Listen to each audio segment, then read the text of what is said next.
아, 안녕하십니까. 참 힘찬 특창을 불러주셔서 너무나 감사합니다. 네. 이 자리에 이제 설 때마다 굉장히 두렵고 떨려요. 네, 하나님의 말씀을 증거하는 데 있어서 참 기쁜 마음도 있고 이러한 특권을 주신 것에 대한 하나님께 또 감사를 드리면서도 이 하나님의 말씀을 전하는 입장에서 좀 두려운 마음이 있습니다. 이 시간에는 탕자의 경험에 대해서 좀 말씀을 나누고 싶은데요.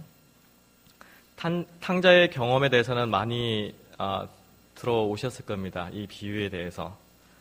저는 이 비유를 통해서 이번 집회의 주제인 빌립보서 2장 5절에 있는 말씀과 비추어서 이 비유의 말씀을 생각을 해봤습니다. 너희 안에 이 마음을 품으라 곧 그리스도 예수의 마음이니.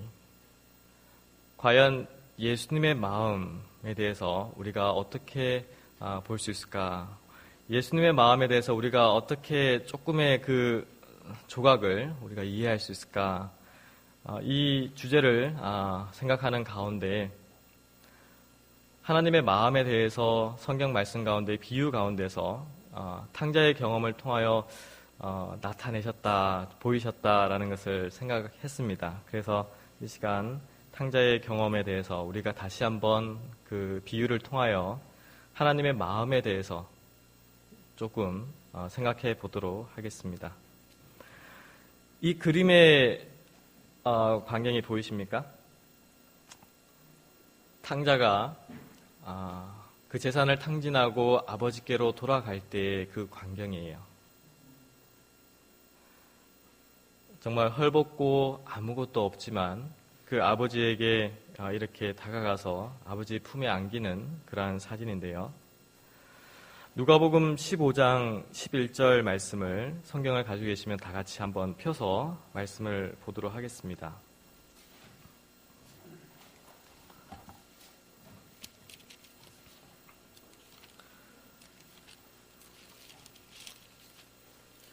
네, 누가복음 15장 11절에 있는 말씀인데요. 또 이르시되 어떤 사람에게 두 아들이 있는데 한 아버지에게 두 명의 아들이 있었습니다. 큰 아들과 작은 아들. 근데 그 둘째가 누가복음 15장 12절에 그 둘째가 아버지에게 말하되 아버지여 재산 중에서 내게 돌아올 분깃을 내게 주소서 하는지라. 아버지가 그 살림을 각각 나눠 주었더니. 이 둘째는 아버지에 대해서 내가 받을 재산에 대해서 미리 주십시오. 내가 아들로서의 그 권리, 권한이 저에게도 있습니다. 아버지, 저에게 미리 그 재산을 주십시오 하는 그러한 메시지가 12절에 나옵니다. 실물교훈에 있는 말씀을 보시면 이 둘째 아들은 가정에서 아버지의 제재에 몹시 실증이 났다. 그는 아버지가 자기의 자유를 구속한다고 생각했다라고 나옵니다. 굉장히 자유 가운데 있었고 그 아들로서 모든 권리를 가지고 축복 가운데서 생애했지만은 그러한 자유를 누리면서도 내가 아버지의 제재 가운데 있다, 속박 가운데 있다라는 것을 그 둘째 아들은 그거를 느꼈다라는 것이죠. 자유 가운데 있으면서도 자유를 구속하고 있다라고 생각했다라는 것입니다.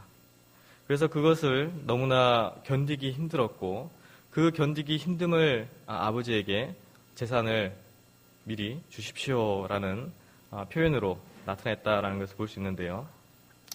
자기에 대한 아버지의 사랑과 돌보심을 오해하고 그는 자기의 기분을 쫓아 살기로 결심하였다. 아버지의 사랑과 관심, 그 보호를 이 둘째 아들은 오해를 했습니다. 이것이 나를 억압하는 것이고 이것이 나를 구속하는 것이고 내 자유를 제대로 누릴 수 없는 것이다 라고 오해를 했고 자기의 생각대로 나는 아버지의 이 구속으로부터 떠나서 내가 자유롭게 살고 싶다라는 마음이 들어갔다라는 것이죠. 자, 하나님의 은총 가운데 심령의 고뇌로부터의 거의 완전한 자유를 누리면서도 그 사실을 알지 못하고 그들의 시련이 크다고 생각한다. 오늘날 많은 그리스도인들, 저를 포함해서 모든 우리 성도님들 가운데 하나님의 은총 가운데서 생애하고 있지 않다라고 할 사람이 한 사람도 없어요. 우리 모두는 하나님의 은혜 가운데 있고 하나님의 보호하심 가운데서 생애하고 있습니다. 근데 많은 사람들이 그 사실을 알지 못하고 어떤 조그마한 시험이나 시련이 올 때 그것이 굉장히 크다라고 좌절을 하게 됩니다. 그리고 하나님 앞에 불평, 불만을 토로하게 돼요. 이 둘째 아들은, 이 청년은 아버지에 대한 의무감도 갖고 있지 않았을 뿐 아니라 그에게 대한 감사를 나타내지도 않았다라고 했어요. 그 아들로서 가지고 있는 권리와 아들로서 가지고 있는 축복에 대해서는 굉장히 좋아해요. 그리고 그것을 누리기를 원합니다. 그렇지만 그 아들로서 가지고 있는 의무나 그리고 그 모든 축복들이 아버지께로 왔음을 감사하지 않는 모습을 볼 수 있다라는 것이죠. 자, 이 한 말씀을 우리 보도록 하겠습니다.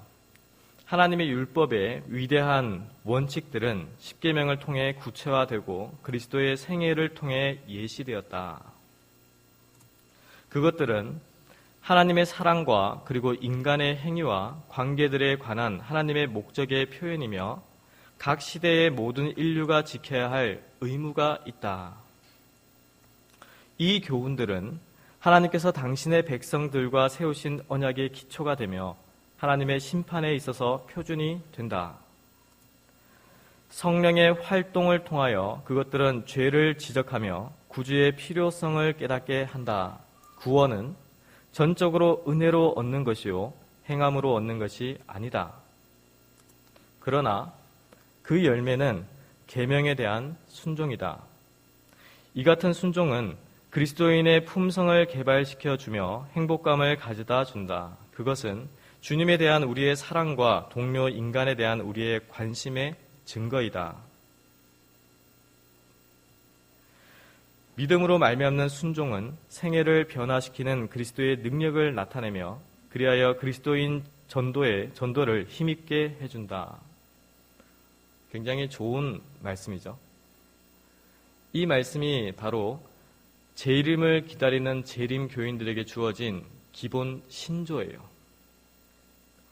우리가 이 신조를 우리 마음 가운데 잘 간직하고 있다면 이 하나님에 대한 의무와 그리고 하나님께 감사를 드리는 일이 자연스럽게 나타나지 않겠습니까? 이 둘째 아들은 이것을 그 아들이 가지고 있던 의무와 아버지에 대한 감사함을 잊어버렸어요. 깨닫지를 못했습니다. 그래서 어떤 경험을 하는지 우리 한번 보도록 할까요? 자, 누가복음 15장 13절에 있는 말씀입니다. 그 후 며칠이 안 되어 둘째 아들이 재물을 다 모아 가지고 먼 나라에 가 거기서 허랑방탕하여 그 재산을 낭비하더니 아버지의 구속으로부터 내가 벗어났다. 내가 이제 자유를 누린다라고 생각했고 그러한 생활을 몇 해 동안 흥청망청 이렇게 재산을 낭비하면서 살았어요. 친구들도 많았고 그가 누릴 만한 것을 다 누렸습니다.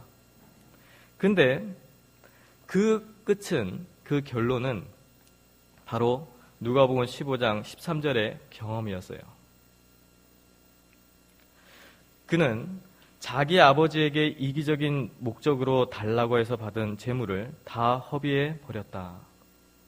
그의 귀중한 청춘이 그러한 일에 허송되었다.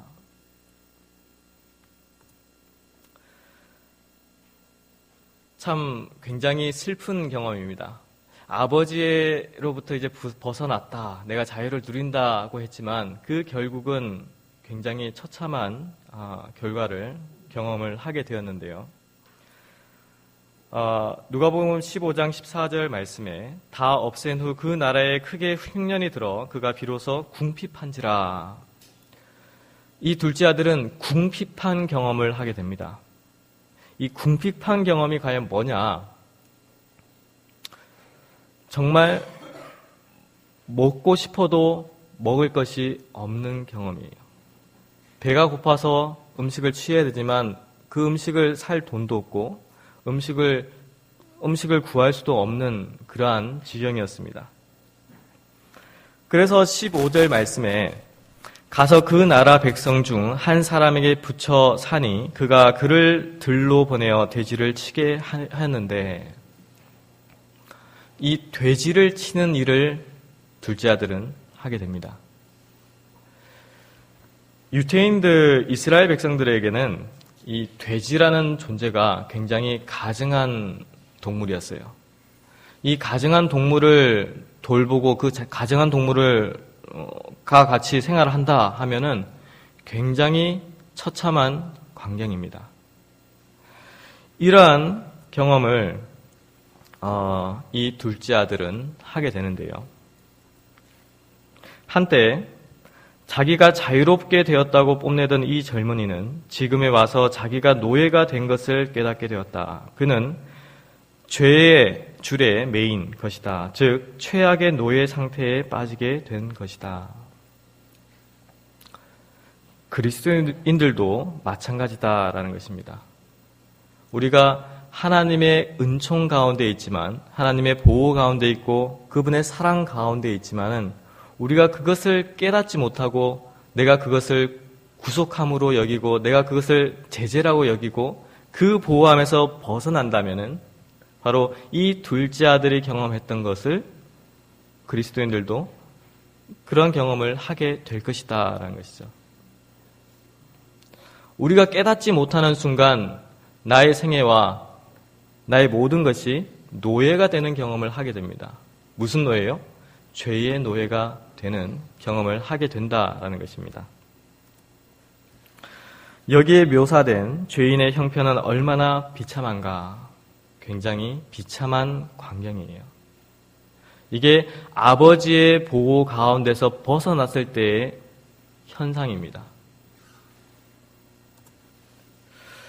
죄인은 감사하지 않은 탕자와 같이 하나님께서 주시는 모든 선물을 마치 자기가 응당 받아야 할 권리로 생각하고 주장한다. 그는 그것을 당연한 것으로 생각하고 아무런 감사도 돌리지 않을 뿐 아니라 아무런 사랑의 봉사도 하지 않는다.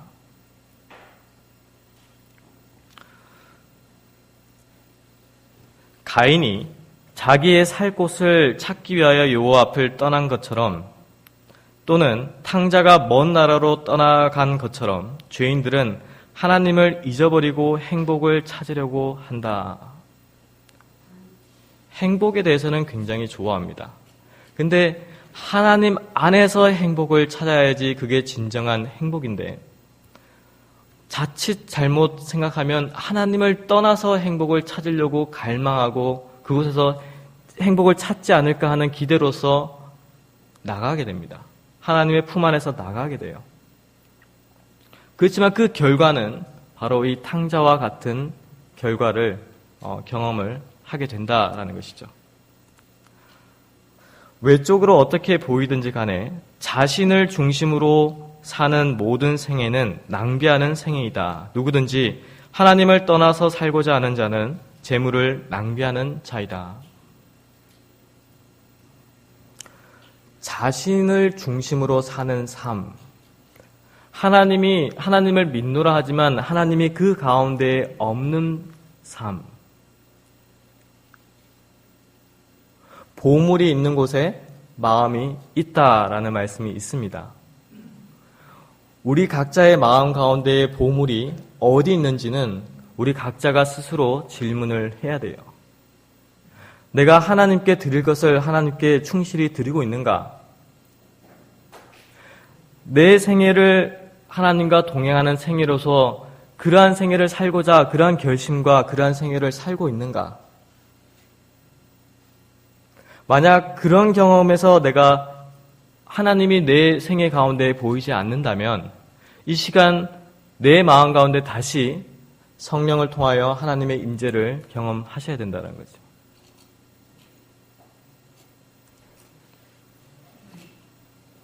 자신을 섬기려고 하나님을 떠나가는 사람은 재물의 종이 된다.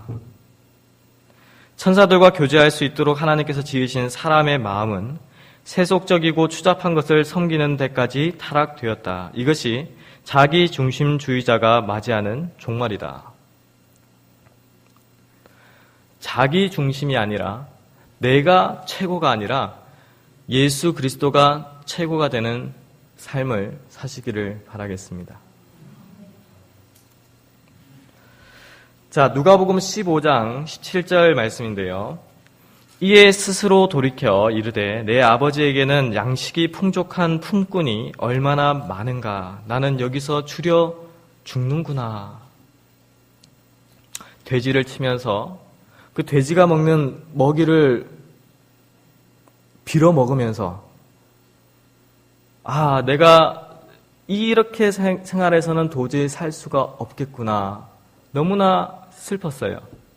내 아버지 집의 종들은 이 음식보다, 이 돼지가 먹는 먹이보다도 더 풍성하고 아름답고 맛있는 음식을 먹는데 눈물로써 깨달았어요.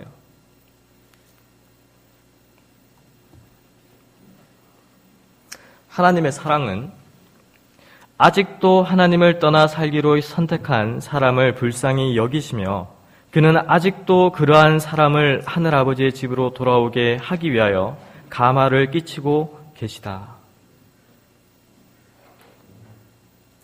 참 하나님의 사랑에 감사하시기를 바라겠습니다. 하나님의 사랑은 아직도 하나님을 떠나 살기로 선택한 사람들을 불쌍히 여기시고 아직도 그러한 자들을 하늘 아버지의 집으로 돌아오게 하기 위하여 눈물로써 기도와 말씀으로 돌이키게 하는 경험을 주신다라는 것입니다. 가련한 형편에 빠진 탕자는 스스로 돌이켰다. 우리가 하나님의 말씀을 듣고 하나님의 말씀을 보고 하나님의 말씀을 명상할 수 있는 곳으로 스스로 오셔야 됩니다. 우리가 그러한 자리에 오지 않고서는, 하나님께로 오지 않고서는 그 음성을 우리가 들을 수가 없어요. 탕자는 그 경험 가운데 그가 돼지를 치고 있었지만 내가 스스로 돌이켜 아버지께로 가야겠다라는 마음으로 갔다라는 것입니다.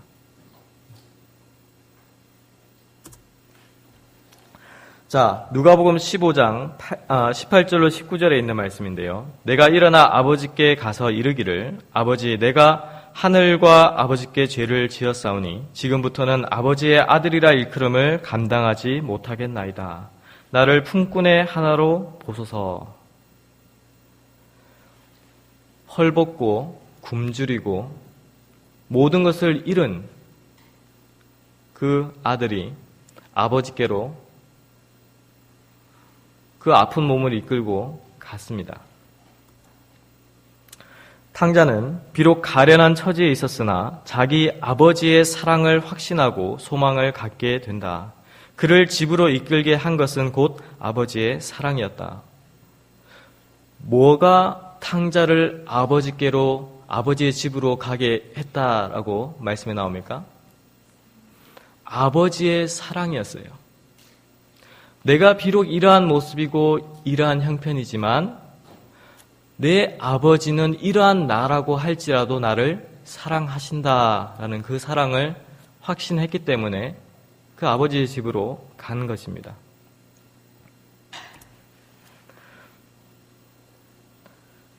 예레미야서 31장 3절 하단에 있는 말씀인데요. 내가 영원한 사랑으로 너를 사랑하기에 인자함으로 너를 이끌었다 하였노라. 누구의 메시지입니까? 네? 우리가 사랑하는 하나님의 메시지예요.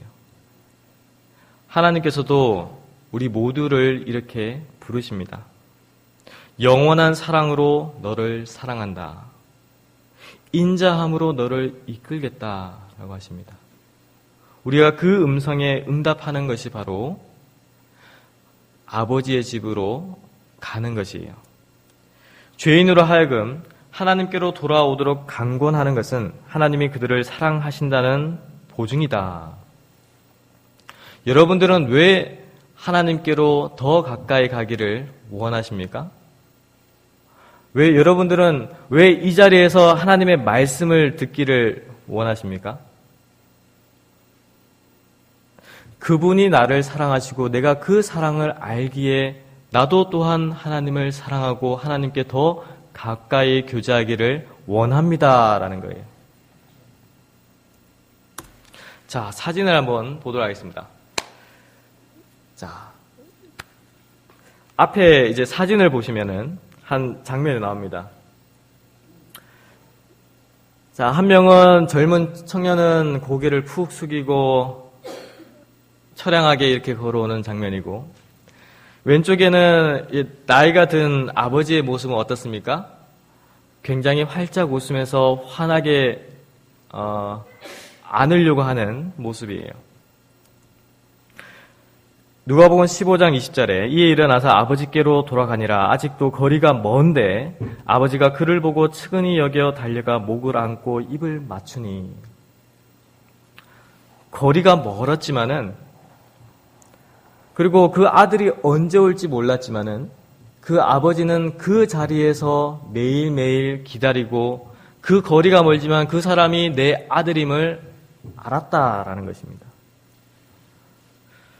그리고 눈물과 이렇게 꼭 껴안음으로써 그 아들을 환영을 했어요.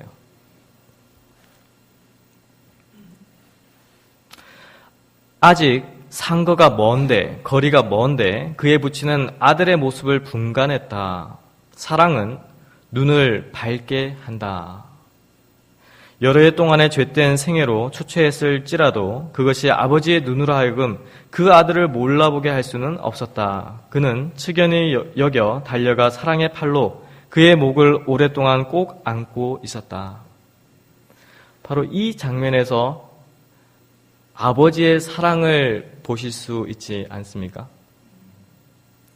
바로 이 장면에서 하늘 아버지가 여러분들을 어떻게 사랑하시는지 그 광경을 생각하실 수 있지 않습니까?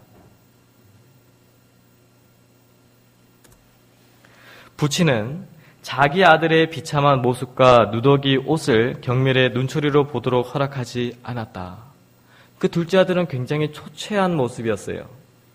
어디서 얻어도 그거보다는 좋은 옷을, 그냥 남루한 옷을 입고 아버지께로 걸어갔습니다. 아버지는 그 남루한 옷을 입고 그 집으로 들어가기를 허락하지 않았어요. 그러한 모습들을 또 종들을 통하여 보도록 허락하지 않으셨다라는 것입니다. 그가 자기 어깨에 걸쳤던 넓고 좋은 외투로 아버지의 남루한 꼴을 아들의 남루한 꼴을 덮어주자 그 아들은 회개의 눈물을 흘리면서 아버지여, 내가 하늘과 아버지께 죄를 얻었사오니 지금부터는 아버지의 아들이라 일컬음을 감당치 못하겠나이다 라고 말했다.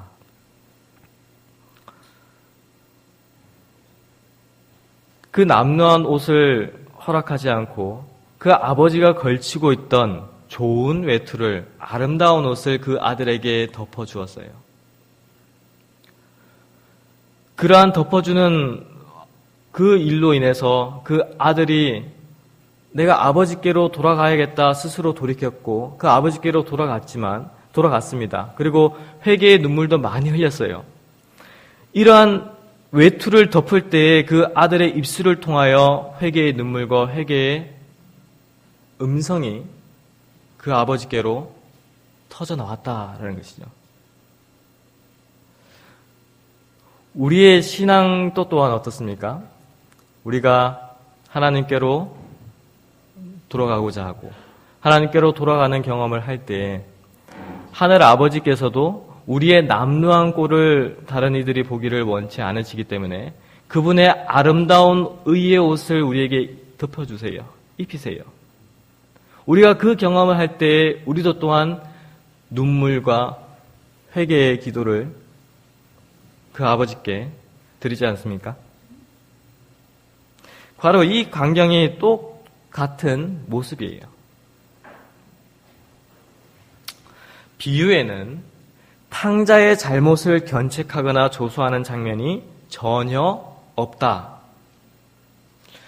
그 탕자가 비록 잘못을 범하고 죄를 짓고 아버지에게 씻지 못할 그러한 과거가 있지만 아버지는 그 과거가 이랬다 저랬다 그런 얘기도 하지 않고 잘못을 견책하거나 조소하거나 하는 장면이 없이 그 아버지의 사랑으로서 그 아들을 덮으셨다는 것입니다.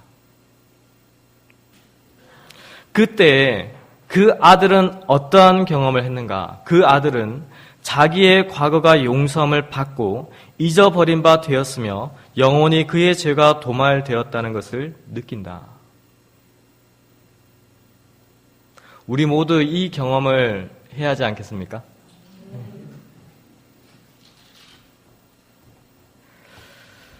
근데 이 그림을 보시면은 밤송이가 있어요.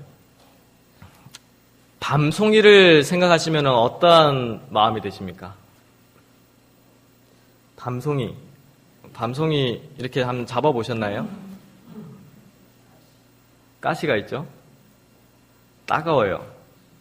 잡기가 굉장히 힘듭니다. 이 아버지에게 두 아들이 있었다라고 소두에서 말씀을 드렸는데 둘째 아들은 탕자로서 정말 그러한 고생과 그러한 경험을 하면서 아버지께로 돌아오는 경험을 했어요. 근데 그 아버지의 집에서 남아있던 또 한 아들이 있었습니다. 그게 큰 아들이었어요. 근데 큰 아들은 이 밤송이와 같은 좀 그런 마음이 그 둘째 아들에게 있었어요. 탕자가 돌아온 것은 큰 기쁨이 되었다. 그 형의 불평은 자연스러웠지만 그 형의 불평이 어떤지 한번 볼까요? 자, 누가복음 15장에 25절 말씀부터 한번 보도록 하겠습니다. 누가복음 15장 25절 말씀인데요. 맏아들은 밭에 있다가 돌아와 집에 가까웠을 때 풍류와 춤추는 소리를 듣고 한 종을 불러 이 무슨 일인가 물은데 대답하되 당신의 동생이 돌아왔음에 당신의 아버지가 그의 건강한 몸을 다시 맞아들이게 됨을 인하여 살찐 송아지를 잡았나이다 하니 저가 노하여 들어가기를 즐겨 아니하거늘 아버지가 나와서 권한대 아버지께 대답하여 가로되 내가 여러 해 아버지를 섬겨 명을 어김이 없거늘 내게는 염소 새끼라도 주어 나와 내 벗을 즐기게 하신 일이 없더니. 굉장히 날카로운 말이에요. 아버지한테 불만이 많은 말이었습니다. 예언의 신의 말씀에도 그 큰아들에 대해서 이렇게 말씀을 주고 있어요. 탕자가 돌아온 것은 큰 기쁨이 되었다. 그 형의 불평은 자연스러웠지만 올바른 것은 아니었다. 그런데 너무나 자주 형제가 형제에 대해 이러한 태도를 취하고 있다. 올바른 그리스도인의 모습이 아니에요. 밤송이와 같이 가시가 많은 그러한 마음이 큰형을 통해서 이렇게 비춰지게 됩니다. 그게 어떠한 잘못이냐? 형제가 형제에 대해서 우리가 어떤 잘못을 하고 있느냐? 이 두 아들 가운데 첫 번째 아들과 같은 잘못을 우리가 오늘날 어떻게 범할 수 있는가? 잘못을 범한 자들에게 그들이 어디에서 잘못을 했는지 깨닫게 해주며 그들의 실수를 상기시켜 주고자 너무 많은 노력을 기울이고 있다. 형제님, 제가 형제를 사랑합니다. 사랑하는데 형제가 과거에 이런 잘못을 했고 이런 잘못을 했고 이런 잘못을 했습니다. 그거에 대해서 인정하시겠습니까? 그거에 대해서 이제 용납하시겠나요? 이걸 용납하시면 제가 형제님을 사랑하겠습니다. 어떻게 생각하시나요? 뭔가 좀 이상하죠? 아버지의 사랑은 그 둘째 아들이 잘못을 범했어요. 죄를 범했습니다. 그렇지만 그 잘못이 어떠한 잘못이었다 그것을 견책하지도 않았고 그것에 대해 지적하지도 않았고 그 아버지의 사랑으로 즉시로 그 아들을 안고 입맞추고 아름다운 옷을 입히셨다라는 것이에요. 그게 바로 하늘 아버지의 또한 사랑입니다. 하늘 아버지 예수 그리스도의 마음을 품고 있는 자들도 또한 그러한 마음을 가져야 하지 않겠습니까? 과오를 범한 자들을 불쌍히 여겨 주어야 하는데 그들은 도움과 동정심이 필요하다. 그들은 그들의 감정 때문에 고통을 겪고 있으며 자주 낭만과 좌절 가운데에 빠진다. 그 무엇보다도 그들에게는 무제한의 용서가 필요하다. 우리 주변에 어려움에 있는 형제 자매들이 있습니다. 영적으로 육적으로 어려움 가운데 있는 사랑하는 백성들이 있어요. 우리가 그들을 대할 때 어떻게 대할 것인가? 그들이 좌절과 낭만 가운데 있을 때 어떻게 위로할 것인가? 어떻게 동정할 것인가? 잘못을 범했지만 그 잘못을 우리가 어떻게 용서할 것인가? 바로 이 비유를 통해서 우리가 배우시기를 바라겠습니다. 하늘 아버지의 그 사랑이 어떠함을 이 말씀을 통해서 우리가 배웠고 그 사랑이 우리의 생애 가운데서 우리의 입술 가운데서 경험되어져야 하지 않겠습니까? 그대 자신이 오직 그대의 천부의 사랑으로서만 구원을 얻을 수 있다는 것을 안다면 그대는 죄 가운데서 고생하는 자들을 불쌍히 여길 것이다. 내가 경험했다. 내가 믿음으로 말미암아 예수님께서 나를 불쌍히 여기셨고 믿음으로 말미암아 내가 구원함을 받았다. 그 경험을 하신다면 오직 천부의 사랑으로서만 구원을 얻을 수 있다는 것을 우리가 안다면 우리도 또한 죄 가운데서 고생하는 형제들을 볼 때 하늘 아버지의 그 마음으로 형제들을 대하게 될 것이다 라는 것입니다. 그러한 경험을 하는 자들만이 정말 하늘 아버지의 사랑이 그 속에 있는 자들이다라고 말할 수가 있다라는 것입니다. 그리고 그대는 불행을 당한 자와 참여하는 자들을 질투하거나 비난하지 않을 것이다. 그대의 마음에서 이기심의 얼음이 녹아내리면 그대는 하나님과 같은 동정심을 가지게 되고 잃어버린 자를 구원하는 일에 하나님과 함께 기쁨을 나누게 될 것이다. 이 경험을 우리 모두가 하시기를 정말 기도드립니다. 우리 마음 가운데 하나님의 그 동정심과 그 사랑이 우리 마음 가운데서 역사한다면 이 자리에서 엄청난 일들이 벌어질 것이에요. 우리가 이 요한일서 4장 8절에 있는 말씀을 우리 마음 가운데 항상 간직하시기를 바라겠습니다. 사랑하지 아니하는 자는 하나님을 알지 못하나니 이는 하나님은 사랑이심이라. 사랑이신 하나님의 마음을 우리 모두 간직하고 그 사랑을 우리 모두 옆에 있는 형제들, 가족들, 친구들에게 그것을 표현하시기를 바라겠습니다.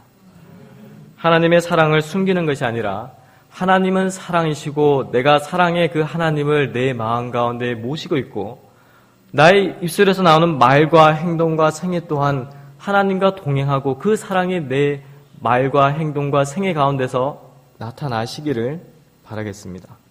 네, 그러한 경험을 통하여 정말 남은 교회로서 그리고 구원받을 자들로서 개혁운동 신자들로서 이 세상에 빛이 되는 그러한 기별을 그러한 청지기의 직분을 하시기를 갈망하면서 이 시간 말씀을 마치도록 하겠습니다.